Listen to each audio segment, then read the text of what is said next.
Disney wasn't only acquiring Pixar's team and outputs, Disney was acquiring the values and culture of Pixar.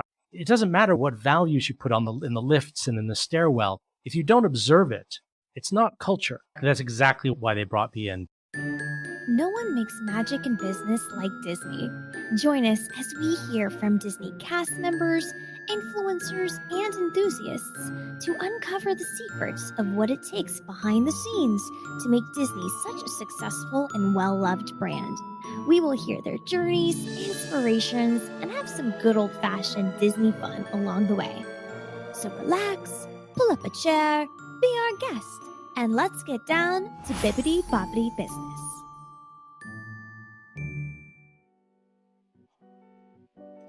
Hello and welcome to another very special episode of Bippity Boppity Business.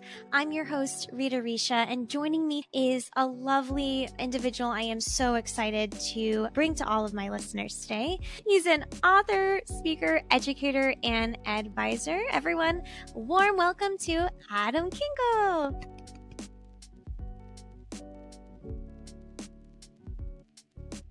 Thank you so much. Pleasure to be here. I'm so glad that you are here. I wanted to bring you on the show because you are really an expert in business. You are highly educated. You were telling me on our last call, you went to the London School of Business and you have all these wonderful accolades. But something that really spoke out to me is the level of experience you've had with consulting and collaborating with amazing companies. You've worked with organizations diverse, ABSA, Abu Dhabi National Oil Company, Alder Properties, BBC, and of course, Disney and Pixar. So since you have this Disney and Pixar experience, that's exactly why we're here. And the focus of our episode today is twofold.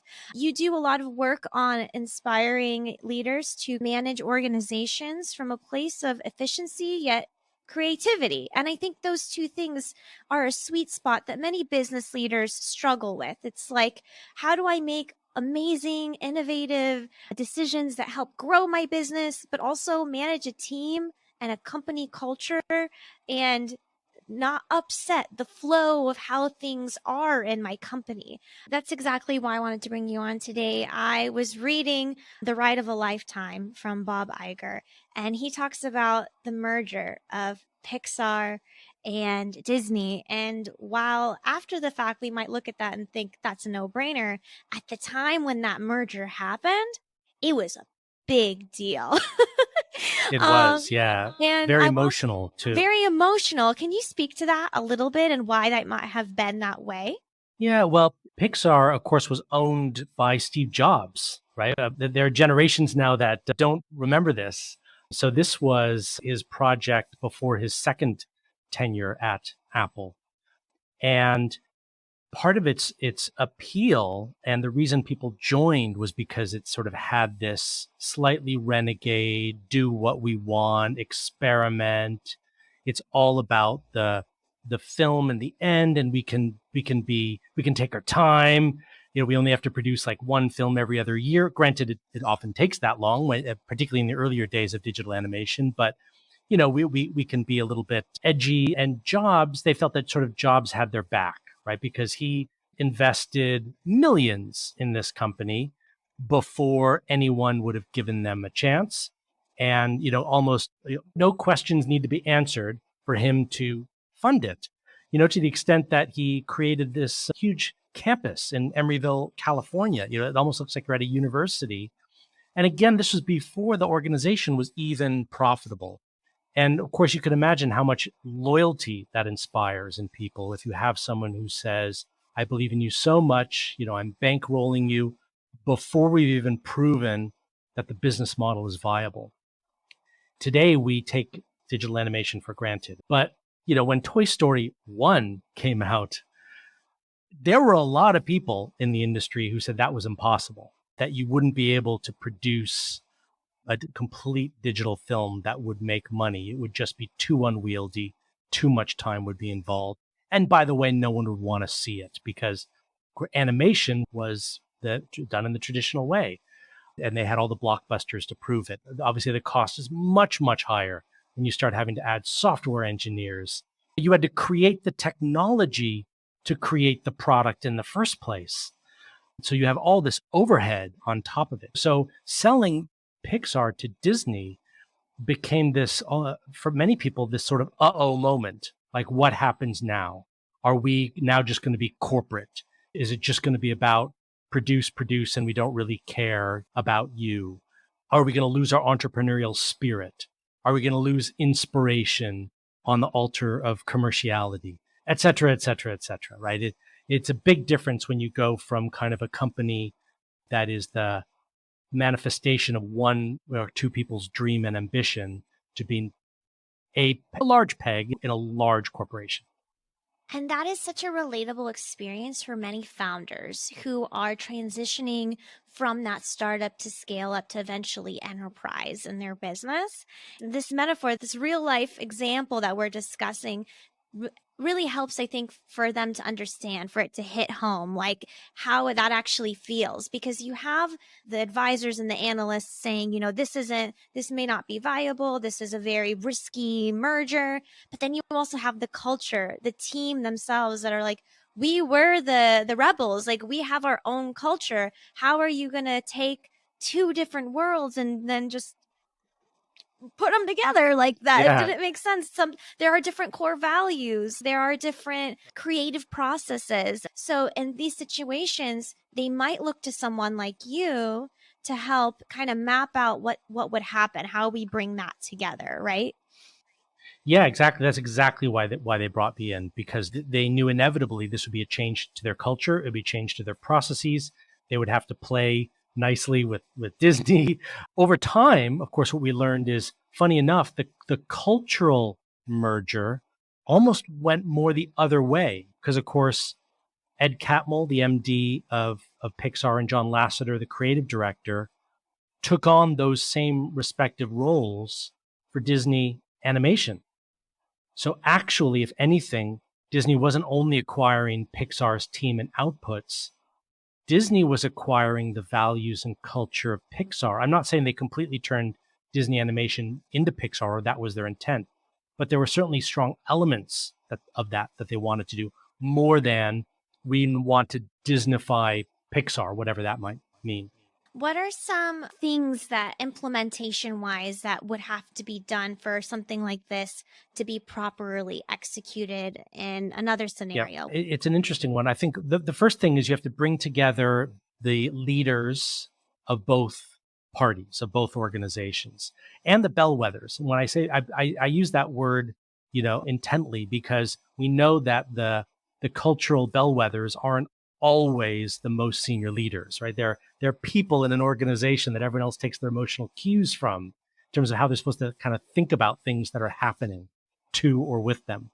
And so when you get those people together, you've got to say, okay, what are the behaviors that we want more of and less of in this merged entity that we have become? It's insufficient to do the kind of consultant's typical tool of say, well, let's look at our values and put them side by side. Let's look at our strategy for that. Sure, you have to do all those things, but ultimately you over intellectualize what's a very human process. And that is, if you want to bring cultures together, what you have to find are, what are the shared behaviors that you have to get behind? There are a lot of cultural models that are highly complex. It's an 8-legged table. It's a 12-legged dog. I don't know, whatever it is. I have no idea. But actually, if you boil it right down, culture while it's hard to create, it's very simple to describe. And it's only 2 words: shared behaviors. That's it. But culture is something that we experience. It doesn't matter what you read, what values you put in the lifts and in the stairwell. If you don't observe it, it's not culture. It might be an aspiration, but it's not your culture. So the people, and why I say to them, the leaders and the bellwethers need to agree, what behaviors do we want more of and less of? Because we also know, in any social community, be it a company, a city, whatever, people kind of unconsciously look about for those who are successful, however you might define success, materially successful, happy, whatever, and consciously or unconsciously mimic some of their behaviors. So in a company, if you want to change a culture or strengthen a culture, you need your leaders and your bellwethers to agree and hold one another accountable to those behaviors. And then without even having to be too explicit about it, the organization will shift in that manner because other people will start to mimic that because they know that that's the way in which I can be happy and or get ahead here. I think your point regarding that bellwether data point, that individual that's not in leadership, is very significant because it is the practical application of that shared behavior. The leadership can maybe think or feel the culture is one way, but those that are in the daily work life of what they do, that are constantly interacting with colleagues, have a more honest pulse on the culture itself. And sometimes there is a disconnect. Leaders can disconnect themselves from those bellwethers because of maybe data, or we got to do what we need to do, and they can move away from that human-centric approach, which I know you've done a lot of research and work on. I think the human-centric approach was a shared value or behavior in both Pixar and Disney. I think that is ingrained in the culture, and at the root of all of it, that's kind of why we have the success that it has today. For leaders out there that are struggling to lead with a human-centric approach, who have found themselves detached from the bellwethers, from the day-to-day, what advice do you have, and what do they need to start focusing on instead? Well, gosh, that's an incredibly important question and a deep one. So first, as you say, that often you have people on the front lines of an organization who experience their culture one way and the leaders experience it a different way. And that can be due to hierarchy, whereas actually in different strata of an organization, you can have different cultures. And that's not a good thing, right? So leaders might say, sure, our culture is ABC. Sure, of course, that's your culture in the executive committee and in the boardroom. But once you go over here, the culture would be something that's very different. And if they don't interact with that group or that department or on the front lines on a regular basis, they would have no reason to know that you actually have different cultures. And then they are shocked, astounded, dismayed that people quit, and then we have the resignation crisis. What's going on? It's such a nice, lovely culture here. Sure, for you. Right, for you. And so that's one issue, right? That leaders have to be honest with themselves about what is the culture in the organization, and actually, do they have multiple cultures? And if so, then that's the first thing that they've got to do something about. Second is we know that an organization's most inimitable competitive advantage is its culture. Generally, consumers, customers, clients are attracted to a culture. As you say, I think that's a big reason why Disney, Pixar have so many consumers, is there is a culture that you can feel, that you can experience. And of course, they're part of the experience economy. So of course you can experience it. And it would be impossible for those organizations to deliver that experience unless they had it intrinsically in themselves. So if Disney and Pixar know that is so important to have, then it's even more important that their organization, that their leaders foster that human-centric approach. Because ultimately we know clearly Disney, Pixar are in the storytelling business. And in the storytelling business, what you're telling are human stories. And so you have to tap into emotion, that you have to tap into human connection, that you have to tap into mythology and the things that we feel in our gut, in our heart, in our head, that we recognize even though we don't necessarily know all the cultural things that came before that made that powerful. So I mean that's I guess my first answer to your question. I guess the second part is that we know that to be close for leaders to be close to the customers and consumers requires probably different habits. There are a lot of people who in great cultures where the leaders will say at least once a day or once a week, I want to have time in my diary where I am talking with a customer, a client, a consumer, whatever that might be, so that I know how my company comes across to them, which is ultimately, that's going to be the indicator of your future success. Whatever your culture is, however your culture is experienced internally is more of an indicator of your ability to attract, recruit, engage, retain your people, your employees. But if you want to know about your future sort of survival, Are people going to buy from you? You got to talk to those people. And the irony about leadership is the more senior we become, the more divorced we are from the consumers, right? There is less of our formal day that we spend with the people who spend money on our company. And so over the years, the longer we're in leadership, the more we might assume that our vision of what consumers like, respect, and will buy from us is the same as it was when we were frontline employees, which of course may no longer be true, may no longer be relevant. And yet we still make decisions based on those assumptions of 10 years ago, 15 years ago, 20 years ago, or what have you. And that's where the bellwethers come in. That's where it's important Big time. to have those conversations, to be open and understand that, okay, things have changed 5-10 years ago. Our business model has changed. The world has changed. The economy has changed. And maybe I have changed as an individual in an executive role. Like let's be honest, like the more we move up as leaders, like, you know, there are some humble, lovely leaders out there. And then there are some that kind of lose sight of what it was like when they first started.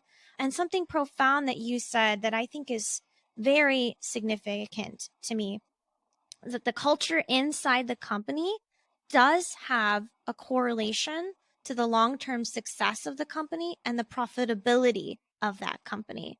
How consumers think and perceive and feel about the company is impacted by that culture. But for many founders starting out, I don't know if they realize that. What are your thoughts on that? Well, when you're a startup, it's easy to create the ethos of the organization because it's probably all wrapped up in the personality of the founder. But the bigger the organization gets, the less you can do that informally. And the more you have to formalize by making explicit the culture, the behaviors, et cetera. In the earliest days of Pixar, you could argue that it was relatively easy because everyone could take their cultural cues from basically two people, Ed and John, Ed Catmull and John Lasseter. But over time, as you become a company of hundreds and a company of thousands across this huge campus, that's less possible. And so then you rely on other leaders and other bellwethers to kind of hold the company culturally to account, whether that's reminding them of how it's supposed to be because they remember the earliest days, or they actually acknowledge, because we're bigger, there are some behaviors we have to do that are different. And sometimes that's the entrepreneur's dilemma, in that they want to sort of keep their organization locked in amber the way they founded it, whereas the organization now may have different needs and they are resistant to that. And as those needs change, that is that kind of tightrope balance. How do we stay true to the essence of who we are as a company? Disney deals with that all the time. The company wants to preserve Walt's legacy, right? That's a huge thing. They want to preserve that essence, but also they have to acknowledge that 100 years have passed, or however many years, and the world is different, and they have to evolve and adapt to those changes. In the cultural realm, what are some examples of cultural tenets that might have to be shifted or changed? That, we all know basics of great culture, right? Like we want to make sure that we have an open environment. We're not micromanaging. People have work-life balance. Like those are the basics. But let's go deeper than that. Yeah. Yeah. Well, I think one of the biggest ones, and this is related to the book I'm writing now, which is about how businesses in any industry can learn from arts organizations to enhance their creative capacity. One thing that holds us back as organizations in terms of our inspiration, adaptability, creativity, and innovation is the organization's attitude toward failure. We, particularly in the West, and particularly in Anglo-Saxon cultures, are failure averse, right? If you fail, that you're somehow a bad person or something like that, right? And I did a survey of a couple of hundred. I live in the UK. I did a survey of a couple of hundred European HR directors and asked them what their organization's attitude is toward failure. And I gave them 5 options. And they were, the extremes were on the one end, you have if you fail, you're fired, you are persona non grata, all the way through to we would acknowledge that, celebrate that, make sure that everyone else knows that, A, so that other people don't replicate the same mistake, but B, there is some learning there, right? Beyond just so other people don't do that. There may be insights there into what we should be doing, even if your ultimate goal wasn't achieved. And then stuff in the middle would be like, well, we tolerate it, but we don't speak of it, something like that. Unfortunately, the majority of those HR directors would describe their company's attitude for failure as the lowest three. So it's either like you're fired to, vaguely tolerated, but actually, we would prefer not to discuss it because it's like a dark spot on your reputation. And that's a problem because, of course, we know in the field, when you look at the research around creativity, is that quality ideas come from a quantity of ideas. Great world-breaking, ideas that create exponential versus incremental value typically don't emerge fully formed from the creator's head, like Aphrodite emerging from Zeus's skull, right? Instead, typically what happens is you brainstorm 100 ideas, and then you look back and you review them, and there's one nugget of gold in there. But if we edit as we write, so we don't have 100 ideas at the end. I just want the one idea. I'm not even going to write it down until it's the brilliant, new mission to Mars idea. Well, then we often we just don't do it. We put it off. We procrastinate because the task becomes too large, too ambitious, too impossible. So we know that, the metaphor that I use when people ask sometimes people say, well, what's the main thing we should do to be more creative in my organization? So you have to, as leaders, you have to promote a quantity of ideas, and you have to tolerate a quantity of ideas. One of the people that I interviewed for my book is the executive producer of Friends, the TV show. So he was one of the 4 showrunners. The showrunner is a head writer, right? And he said, generally in the writer's room, a given writer might have a bad week, a bad month where they had 20, 30, just bad ideas. And his job was to keep encouraging them to think of more ideas. If you have 20 bad ideas, great. I love it because the 21st idea will be a wonderful one. So keep going, rather than shoot them down, kill their ego, destroy their confidence. Well, we all know deep down that is not the recipe to success. So the metaphor I would use is to say we have to be more like oak trees and less like pandas. Right? The way, if you think about it, if we want a successful production or reproduction strategy, in this case, the creative strategy of the oak tree is fantastic. The oak tree has no idea where the next oak tree is going to grow, doesn't know where the best fertile soil is going to be, what plot of soil has the best moisture. So its strategy is to drop thousands and thousands of acorns, knowing that 1 or 2 of those will thrive and become a new oak tree. Pandas, on the other hand, pandas and the zoo, there's poor zookeepers. They have to put on romantic music. They have to maybe play some how-to videos. They have to have some like bamboo wine on a candlelit table. And even then they are unsuccessful for years and years, right? It's so rare that pandas are able to successfully have a creative reproductive strategy that when a zoo has a new panda, it is world news. Yes. So as creative leaders, we have to be a lot more like oak trees and a lot less like pandas, is the metaphor. I love that metaphor because I can think of, a few instances in my life where I'm like, oh, that feels like that was a panda moment. Whereas for me, I do identify as someone coming from a creative arts background. I was a musical theater kid growing up. I did a lot of art, and I kind of fell into the world of business. And I found this interesting, I don't know how to explain, just like disconnect where I would come up with fun, amazing ideas, and maybe they weren't all amazing, but then I would be met with a little bit of hesitancy or like, why are you that way? But in the world that I was in, that was welcome. That was normal even, right?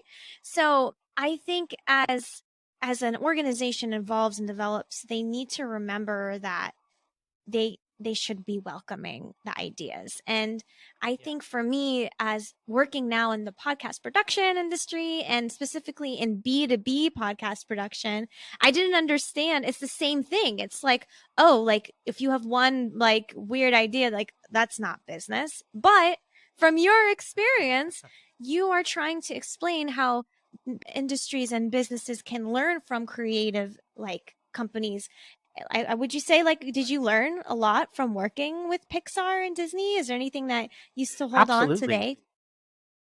Yeah, I mean, well, in addition to quantity, and Pixar is all about quantity, right? There are tons of ideas for films, that we never see, right? Because for one film to actually be made, there are 100 ideas that are on the floor, right? That were looked at, evaluated, encouraged, and then put to the side. Quietly tucked into bed and put Similar, into a box. quietly, exactly. And in the same way, one thing I found which was fascinating is every producer and director at Pixar, that I spoke to, and in subsequent interviews that I've seen and read, have said, the film you see on the screen bears little resemblance to that first idea, even the one that Pixar Studios accepted and say, yes, we're going to make a film out of this. But ultimately, then the film on the screen bears little resemblance to that original idea, even the accepted idea. Because even Ed Catmull, right, the managing director, said every film we approve, that initial concept that is crap. These are his words, right? It will take a lot of refining and a lot of testing and a lot of feedback to refine it, like cutting away the facets of a diamond before it's actually something that's good. So, and one of their mantras at Pixar is display with a capital D. So if you're walking the halls of Pixar, what you will see are storyboards, character, drawings, sequences, just on the walls, playing on screens, so that anyone walking by can jot a note down. I like this. Why are you doing that? I don't understand this. So it's the openness to feedback, again, rather than not shooting down. Like, you're not killing their ego, you're welcoming the feedback. So that's the other side of the equation. The leader has to promote ideas, no matter how we might initially think good or bad. And on the other side, everyone in the organization has to welcome feedback, knowing that anyone giving feedback is doing it with positive intent, and wants you and your work to be better. As a matter of fact, generally, whenever there's a sequence that's created in a Pixar film, then they get all the other producers and directors in the room working on all the other projects in the studios. And they all will give loads and loads of comments about that. So ultimately, yes, there's one producer and one director, but the output is the product of all those brains, of all those creative minds at Pixar. They didn't just have superficial input into that final, product. It was tons. I guarantee you the producer and the director of Encanto had tremendous input into Soul, for example, and vice versa, because they're working simultaneously and not in a box. And preventing right? those They want to open it up. preventing those silos does start with leadership, because with Steve Jobs, he was very much that whiteboard. Like, from what I read in the book, he was like, you have an idea, let's whiteboard it. He wouldn't shoot it down, surprisingly. Now, he might have some strong choice, radical feedback or radical candor about that idea, but the intent wasn't to shut it off before you even provided that idea. Yeah, exactly. My wife reminded me of a really good example of George Lucas, and when he was making Star Wars and Empire Strikes Back, and he had lots of ideas that we take for granted about what those films did, and the special that just didn't exist, like Pixar, right? Special effects that just never existed before. And he would suggest, could we do X? And his special effects guys would say, no, it's impossible. And his response would typically be, well, think about it, and then walk away. And I think that's brilliant. Just think about it. And then over time, as it just sort of marinated, they would go, oh, actually, there is a way, but that required the leader to encourage them to say, you don't have to immediately dismiss it. I know right now it seems impossible, and maybe it will be, but just think about it for a while, right? I think there's power in that. Unfortunately, we don't hear that a lot. There's power in that Yeah. pause. It gives you also the upper hand in negotiation as well, too, from what I understood in this book. Like, that there's that little bit of time between the pitch and the answer. Like, whenever you're negotiating a business deal, whether it's a story for a podcast or whether it's a merger, I mean, any type of negotiation that happens, there is a song and dance that kind of has to be delicately played. But when you just answer and you're not thinking about the other person, you're not taking a human-centric approach to your thoughts or whatever, then you're missing out on a lot of opportunities. And the same goes for leadership. Like, there's also power in the pause for the decisions you make in your culture as well, to have that input and feedback. So I love all of this. I could probably talk about this with you for like 7 hours, but I think my listeners would hate me if I did that. So I do. Well, I think we I think we are kindred spirits, because actually I come from an arts background as well. Yeah. And like you, I kind of fell into business and then academia. It was a gradual thing. I think many of us are probably in roles, jobs, careers that we never would have predicted, say in college or immediately. These things kind of emerge over time, Right. in ways that are unplanned, but you still integrate all of those experiences. What are some of those former experiences that you still use and integrate in business today? Well, I was a theater director originally. That was my first career, and like you, I did music. I directed musicals. I did Shakespeare. I did contemporary stuff. Everything. And one thing I love is when business leaders sometimes bring me in, as in the consulting role, they would say, like, for example, the need, Adam, is that, we're a new team, right?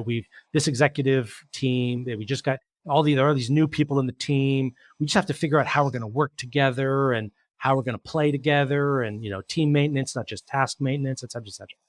And I said, okay, well, how long has this existing team been together? Adam, it's only been 8 months. And I'm thinking, wait, okay, when I was doing theater, right, and we bring a cast and a crew and designers together, we would have 6 to 8 weeks, right, to not just figure out how we're going to work together. Like, we've got to be working well together after a couple of days, because then you have like 5.5 weeks left. To opening night moves for no one. So, I kind of often tell them that story to reject the premise that it somehow takes months, years for a team to find their feet.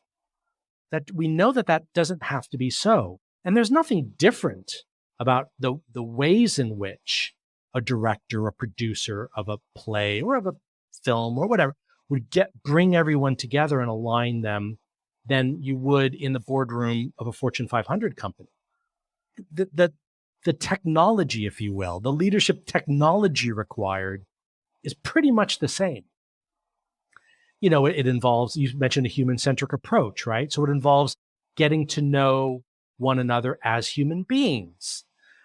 For example, I was working with the retail team for a huge multinational bank that everyone will recognize, but I can't say their name.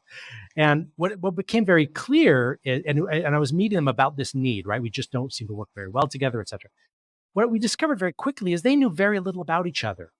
The way they showed up to one another was basically ambassadors of their respective functions. So all I knew about this person is, well, they're the marketing person, and that person is the IT person, and that. But I know very, how do they have kids? What are their hobbies? What are they, et cetera, et cetera. All those, what excites them? What are they passionate about? And if they don't have those conversations, then it's hard to develop empathy, which means it's harder to listen, which means it's harder to respond, et cetera, right? So that's one thing, right? I described, like, for example, if you bring a cast together on day one, you probably play a few games where you just get to know one another a little bit. No different from, an exco in a Fortune 500 multinational. Icebreakers are the same behind the stage as they are in a business boardroom. Yeah. And then the other thing that parallels is the branding. When you talk about the set design, when you talk about who are we trying to impact with the audience watching this show? What is the emotion that needs to be conveyed? How long does this production need to run for? What can we afford when it comes to the branding and design of the set? That's literally branding for a company, is it not? Yeah, absolutely. And those are all business efficiency considerations too, right? People would tell me, oh, well, theater, of course, you had unlimited creativity, unlimited time, unlimited budget. Far from it. As I say, opening night is opening night. That is a set deadline. So your time is 100% constrained. And anyone who's done theater knows your budget is mightily constrained. It's the Dollar Tree and the mom down the block that knows how to paint. Yeah. Exactly. Yeah. So that always kind of, amuses me too, when people say, well, I wish we could have done something great, but we didn't have the budget. Mm, typically, I don't buy that excuse. What do you think is the real reason? Lack of creativity or innovation, right? Yeah, well, yeah, exactly, and it's just an excuse, right? It's a way to kind of be. It's just a way to say, well, I would have done something valuable if only. There are always going to be if onlys, whether you work for a multi-billion-dollar company or a little 99-seat theater on La Brea Boulevard, that where your budget per production is like $400. Yeah. It's the same. For someone listening who was trying to innovate in their organization, like they're just trying to take one thing away from this. They want to, infuse a little bit of wonder, creativity into their work, into their service, into their content, whatever it may be. Like what is a one valuable thing that they can use to start or like implement that? I mean, stop me if you may have had other people on guests talk about this, but one kind of verbal tick or habit that I find extremely valuable, like people often ask, what's the one thing, is to practice yes and. I think for leaders, that can be so powerful because we have implicitly, unconsciously assumed, this goes back to feedback and failure, that the role of the leader is to shoot down ideas, right? That isn't perfect. So no, we're not going to do that. There are too many unknowns. So no, we're not going to consider that. That will take too long. We're not even going to have the conversation about how might we speed it up. I reject it, right? And after a while, funny enough, people stop contributing ideas. Why? Because you are the great ego killer, right? You are Captain Ego Killer. If you would be a Marvel villain, so instead, every time you hear an idea, pause. Go back to the George Lucas. Just think about it, and just say yes and then you may not even know what you're going to say next. But if you say yes and, inevitably something's going to come out, and you will build on that idea. I'm not saying you're going to do the idea, right? It might be that someone might propose, I don't know, right? I figured out a way to do this for cheaper if we, get our moms to help to paint the set. Yes, and we could maybe get local kids to come in and sell lemonade on the street outside the theater, and in return for giving them that real estate, we ask them to come in and paint for 20 minutes each every other hour or something like that, right? And then ultimately you might discover many reasons why you don't want to do that. But just by yes-anding the idea, sometimes you hit gold and you go, oh yeah, that is the answer. That is the solution. But even if you didn't, the very fact that you didn't immediately reflexively kill the idea gives that person permission to keep promoting more ideas, which means you've already automatically dramatically improve the creative capacity of your team. Yes.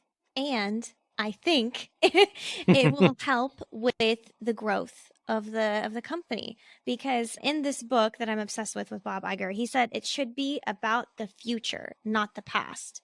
And when we yes and ideas, we promote that growth to propel forward. Yeah. When we say no, we only focus on the past and we stay stagnant in ideas, in business, in growth.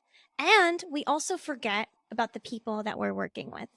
Rounding out in that conversation, something you said stood out to me. You said that when you met with that Fortune 500, whatever, big money table of fancy people, right?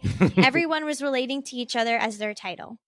And with my show, Bippity Boppity Business, people look at it and they see the Minnie Mouse, they see the dots, they see the whatever, and they're like, that's not a business show. But what I'm trying to do is I'm trying to relate to people. I'm trying to understand the concepts of business first and foremost in the way that I know and understand them and have affinity for because of the culture and the company that I love. But also, as a result, I get to meet other professionals that have a shared affinity for this world, for this fandom, for Marvel, for Star Wars, for Bippity Boppity, whatever, Disney, whatever. And then I get to learn more about them as a result. I get to learn about their travels, their family, their hopes, their dreams. And I think that is what we are trying to do in business as we move forward. We're trying to learn more about the people so that we can better create more fulfilling and exciting cultures that create processes that align with those cultures, because we took the time to understand who they were, not just what they did. And I'm so, yeah, I'm so aligned with you on that. It makes me so excited to like hear the reason why is because, you're definitely someone that has valuable experience in creating and implementing processes and bringing teams together. And that mindset is so crucial because it's the one thing that a lot of people struggle with and they would kind of maybe disagree with. Like, what is a common misconception of what your practices are and what you do? Yeah. Yeah. Well, what you said is incredibly profound. And because I think what you're dealing with is actually the future of work and or the evolution of where work life is going. And there are some inevitable tensions happening right now because this particularly generational difference is people have different views about what work is supposed to accomplish for those of us in work. And one misconception that I hope I can move people's minds away from in my career, and it sounds as if it's completely congruent with everything you've just said, is what is the purpose of management? And just test and probe our assumptions behind that question. Because I think many of us, when we become managers, we just assume that we're supposed to manage in the way we were managed. And over time, and actually not over years, I'm talking over decades, 150 years, we continue to have assumptions around the practice of management, which is no longer fit for purpose. A lot of the ways in which we think management is supposed to be done is actually still predicated on scientific management, which is the work of Frederick Winslow Taylor, who was specifically responding to the Industrial Revolution. When a human employee's value derived from their ability to work faster without error and to have every task be completely conformed to how every other task is done or how the organization expected to do. So in other words, we needed human beings to be robots. But now we have robots. So we need human beings to do something else, which relies on them to be human on all those aspects of our humanity that we value. We can leave the robots to make the cars. We need the human beings to design the cars and to design the new technologies that will make them carbon neutral, et cetera, et cetera, et cetera. For example, I said, well, if we probe the assumptions behind management, one thing I learned which is fascinating, which is that when you read a thesaurus, any thesaurus on the planet, in almost any language on the planet, and you look up the word manage, the verb to manage, you'll see a list of synonyms, of course. And the way a thesaurus is organized, as we know, is the synonyms are listed from most common synonym to least common. And in every thesaurus on the planet, in almost every language on the planet, the number one synonym for the verb to manage is to control. And I think we still assume when I become a manager, my job is to control people, to control results, to control time, to control conformity, right? Instead of to inspire, to grow, to promote, to horizon scan, to dream, to consider the possible, to imagine the future, to realize potential, to help find best selves, etc. Because those are actually the leaders that we respect and celebrate today. And yet, the sad reality is that for many of us, the majority of our leaders are still responding to us with that assumption that to manage is somehow still the way I would manage an employee if I were working in Ford's factory in Michigan in 1901. That's so profound because the very first episode of this season, I got to interview the former VP of operations at Walt Disney World, Lee Cockrell. And he said, in his opinion, the best leaders, the best managers were moms because moms understand how to nurture, but they know also how to have boundaries and how to make decisions that are what's best for their kids. It's coming from a place of education, from a place of, we want you to win, but I don't want you to be enabled, right? So what I'm hearing from what you're saying is we don't want to tell people what to do. We want to empower them and educate them and inspire them to not only be able to do what they want to do, but to give us insight and experience that we may not have had to help grow our company in a way that maybe they only know how, because we gave them that foundation and we explained to them the culture. We gave them the five ways that we do whatever it is we do here. And then through communication, through community, the culture of the people around us day to day, and through a little bit of fun every now and then, you'll be surprised what your team will be able to do. And I think what the work you did at Pixar and with Disney, I feel like maybe you got to see a little bit of that in action, like that exact kind of amalgamation of all of these like principles of great leadership. And now, listen, I know these companies aren't perfect. I know that they're all corporations at the end of the day, but there's still a lot to be learned from the ways they create and inspire and lead their teams. Yeah, absolutely. Because there's still something about it that more stirs the soul than the mind. And therefore that gives me great optimism in their future success. And again, going back to the point that a lot of people would say, oh, well, sure, fine if you have no boundaries, but my company has lots of boundaries. No, every company has boundaries, whether it's Disney, whether it's a little community theater, or whether it's a huge multinational bank, you all have boundaries. But how do the leaders communicate and create those boundaries makes a huge difference. There are always going to be constraints, but as a leader, do you make those constraints feel like a straitjacket or like a warm hug? That makes a huge difference. Your active leadership helps people feel, where is the freedom within the frame of those boundaries? Or do you make them feel the boundaries mean just do what I tell you and don't think. Leave your humanity and your creativity at the door, which literally sometimes happens in organizations. And I mentioned Henry Ford, right, which is probably the most popular proponent of the practice of scientific management. He once famously said, why is it every time I hire a pair of hands, a brain comes attached? Okay, Henry, calm down. Right? And that's terrible. And you may think, yeah, but that was appropriate in its era. And I don't know if it is or isn't. I probably would still argue it isn't. But nevertheless, I think we can all agree is that was a paradigm fit for another age.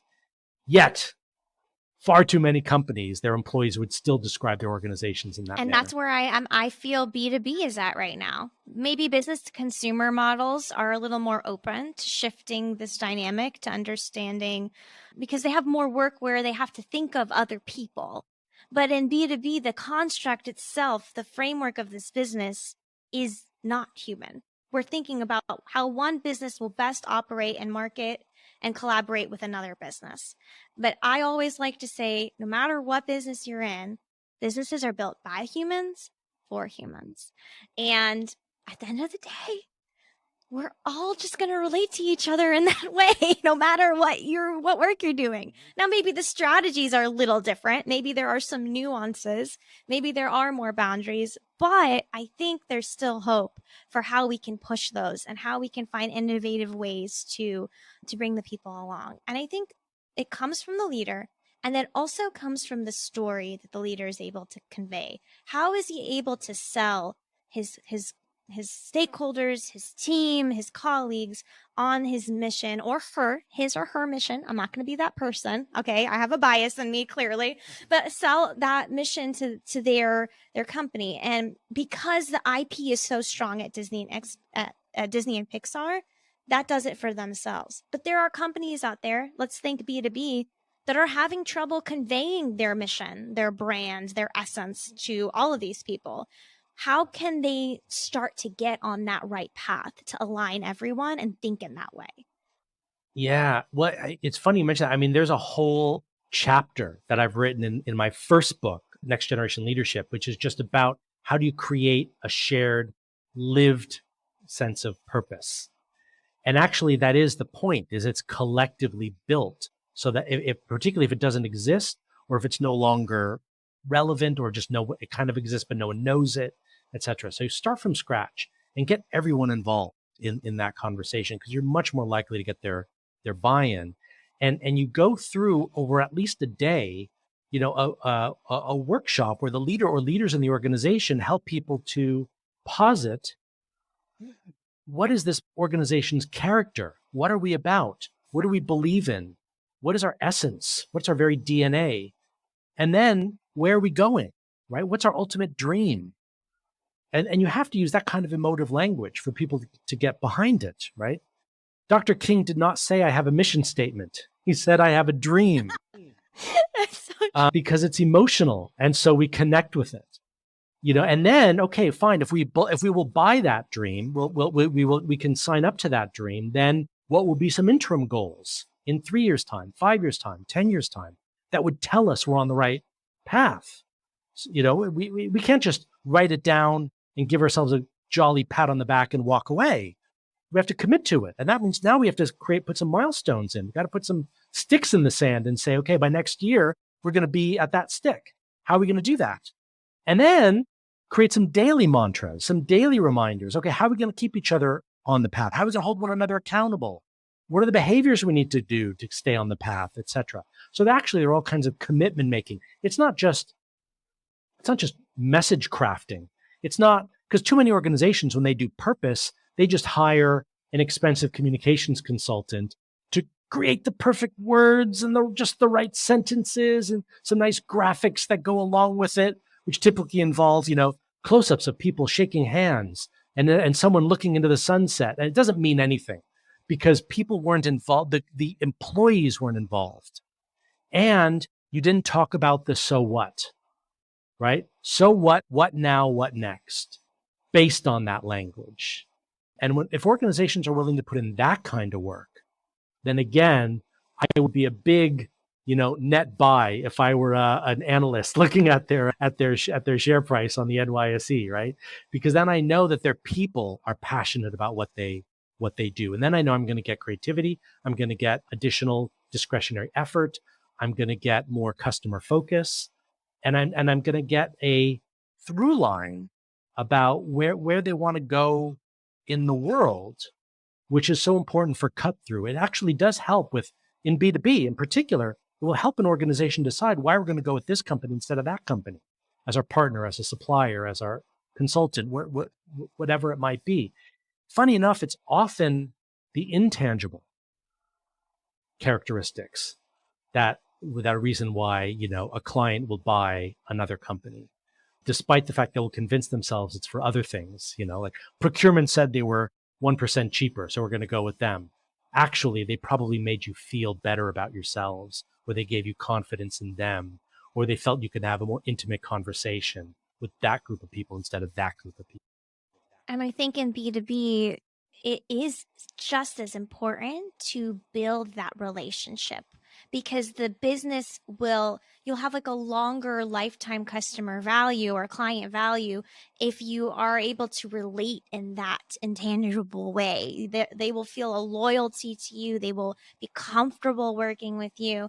And if you respect and honor that relationship and you do your best to show up every day and do your best work, I think in that industry, it's, in customer service, I learned that was important when I worked for Tesla and BMW. Like I worked at luxury brands, but in those luxury brands that, maybe I was in the service department, I found that those ideals easily translated and transferred into higher level B2B like collaborations. And it's funny because I think they forget the customer service part. Like, why? Am I crazy in that way? Like, like, I mean, you want to hit your quotas, but then, you raise your prices and then you raise your legacy customer prices and now they're pissed and then they churn because why would you do that? Because you lost your biggest like fans of your company. Like, I don't know. So yeah.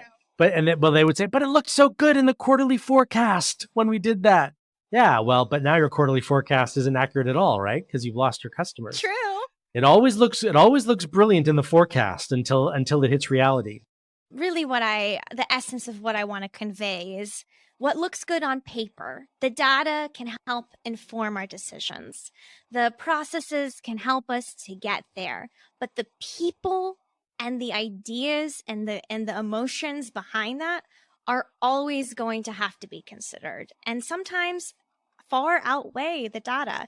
And Bob Iger talks about this too. He says that the Marvel movie Black Panther would not have been made if it were for the data.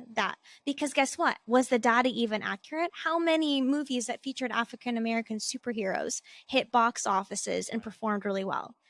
That's not right. You know what I mean? So it's like, yeah, exactly. I think the same thing was true with right. Wonder Woman, right? They're like, if we, but trust your audience, trust your customers, and think about what the world needs. What stories does the world need now? Which is different, right? That's a human consideration. It's not, because of course, whenever you do forecasts, what you have to enter in your algorithm is typically historical data, right? When you put in this input, historically we get that output. But as we said earlier, but the world changes. And if your algorithm doesn't change, if you don't think about, well, let's actually use our intuition here. What does the world want and need now? If you only relied on the algorithm, then these amazing stories would not have been told. And of course, we know that Disney has and Marvel have radically grown their consumer base, their audience base. They've by growing the community of who their stories are relevant for. I mean, I watched the Miss Marvel series on Disney Plus. Remarkable. I haven't seen all of it, but some of it made me so happy because like I'm Lebanese, I'm Middle Eastern, and just to like see any kind of Middle Eastern anybody that doesn't have a negative connotation to who they are on screen, like that's huge.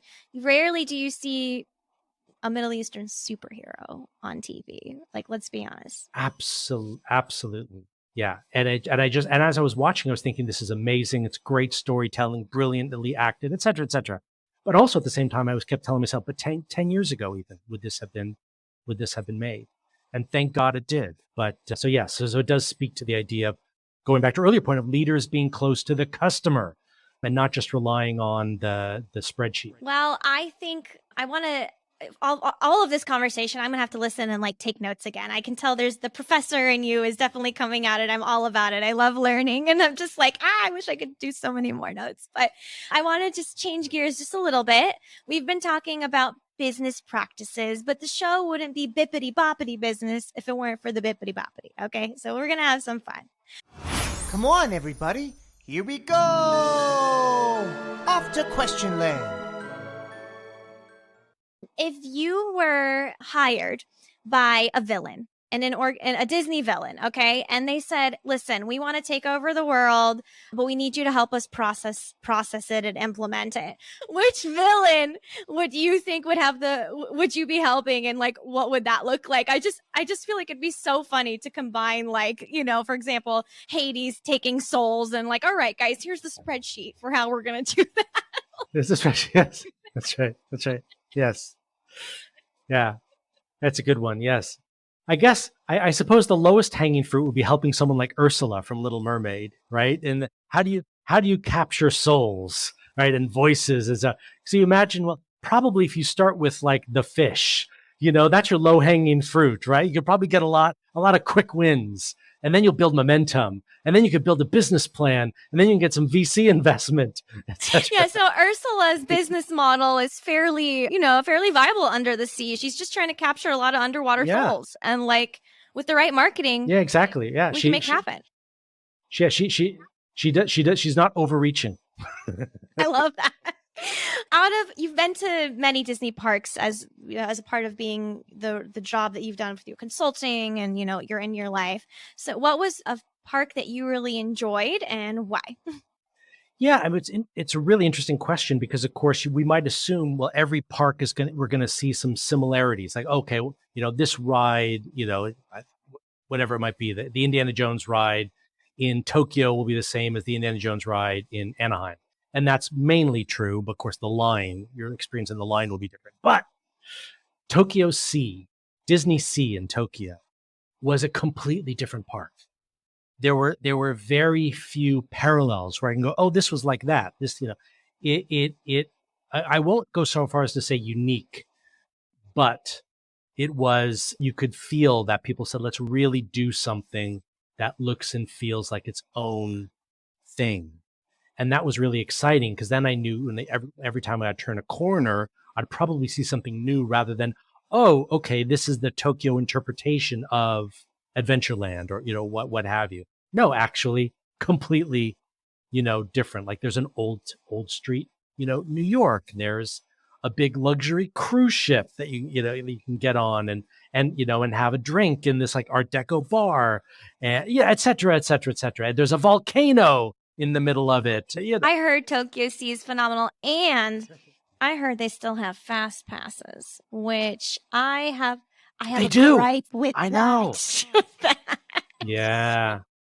I stupidly didn't get the fast pass and I regretted it the whole day because I was like, because man, sweet This stuff. is gold over here now. We don't have these same fast passes where I'm from anymore. It really is Tokyo Sea is where they're harboring all of them, I think. I think, they probably collected them all around the world and now they're sitting in a warehouse. All right. I have one last question for you today, Adam. This has been really enjoyable. I really love learning about everything. Yeah, okay, I lied. I have two questions. The first is, have you been able to see the inside of the Cinderella's castle at Walt Disney World in Orlando? Because I have a dream where I want to see it one day. Have you ever seen it? Or do you know anyone that has? I haven't. I'm not sure. I have not, and I can't immediately off the top of my head think of anyone who has. Is this? I assume this ticket is even harder to get than a fast pass. I just feel right? like I have a bet with myself by episode 100. Like somehow I'm gonna end up like filming like a 1 minute moment. I'm not trying to stay in this place. All right. I know celebrities book this suite. Right. I think the last one I heard of was Katy. Oh my gosh, Katy Perry or Tom Cruise were able to stay up there or whatever. I'm just trying to be like, hi, it's Rita from Bippity Boppity. I did it. Here you go, guys. But I'll let you know.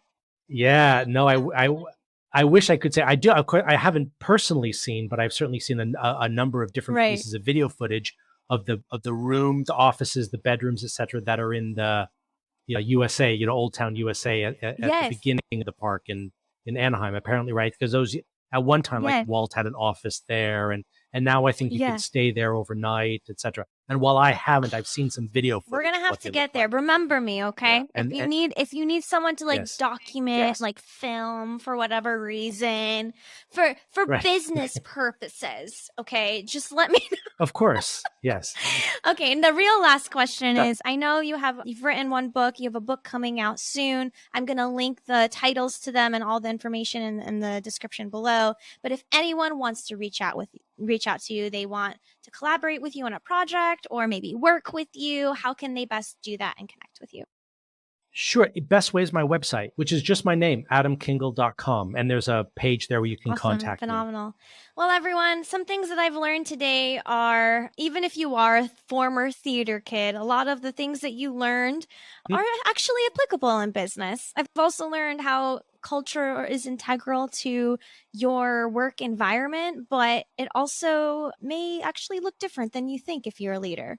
So don't forget to speak to your customers and your frontline workers and make sure that you're not completely separated from the magic that your business does every day. And at the end of the day, don't forget to have a little bit of fun and remember the human part to what you do. So thank you guys so much for tuning in to this episode of Bippity Boppity Business. And Adam, thank you so much for being on the show. You've been listening to Bippity Boppity Business. Like what you hear so far? Leave us a review in Apple. Or listen to us anywhere you prefer listening to your podcast. Until next time, have a magical day.